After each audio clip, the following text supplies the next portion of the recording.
కేంద్ర హోంశాఖ సహాయ మంత్రులు బండి సంజయ్ హుస్నాబాద్ మున్సిపల్ ఎన్నికల్లో పోటీ చేయనున్న అభ్యర్థులకు మద్దతుగా ప్రచారం చేయడానికి వచ్చి అంబేద్కర్ చౌరస్తాలో ఏర్పాటు చేసిన సభలో ప్రసంగిస్తూ రేవంత్ రెడ్డి తనను కోసిన డబ్బులు లేవని ఢిల్లీ వెళితే చెప్పులు ఎత్తుకుపోయే దొంగలాగా చూస్తున్నారని అంటున్నారు. ఇప్పుడు జరిగే మున్సిపల్ ఎన్నికల్లో బీజేపీ అభ్యర్థులను గెలిపిస్తే కేంద్రం నుండి నిధులు తెచ్చి అభివృద్ధి అంటే ఏంటో చూపిస్తా అన్నారు.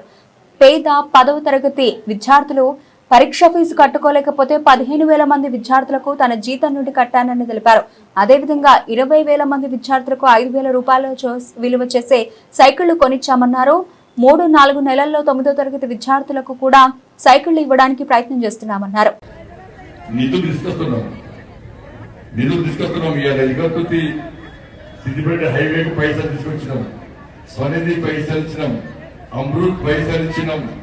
అన్ని స్వచ్ఛ భారత్ పైసలు ఇచ్చినాం, అన్ని రకాలుగా నిధులు ఇస్తున్నాం. చాలా మంది అంటారు బండి సంజయ్ ప్రత్యేకంగా ఏం తీసుకొచ్చినాం అంటే, ఇక్కడ ఎమ్మెల్యేగా తెలంగాణ రాష్ట్రంలో మా ప్రభుత్వం వస్తే పక్కా తీసుకొస్తాం, ఎంపీ వెనక ఏం తీసుకురావడం అవి పక్కా తీసుకొస్తున్నాం. అవునా కాదా? ఇలా మున్సిపాలిటీ, ఈ మున్సిపాలిటీలో మేము ఎప్పుడు గెలవలేదు. గెలిచాం ఎప్పుడైనా? ఎప్పుడు గెలవలేదు. ఈ ఉస్మానాబాద్ అంతకుముందు గ్రామ పంచాయతీ ఉండేది. అవునా కదా? గ్రామ పంచాయతీ నుంచి మున్సిపల్ అయింది. ఏమన్నా ఉత్సవాన్ని మారిందా? ఎక్కడన్నా మారిందా?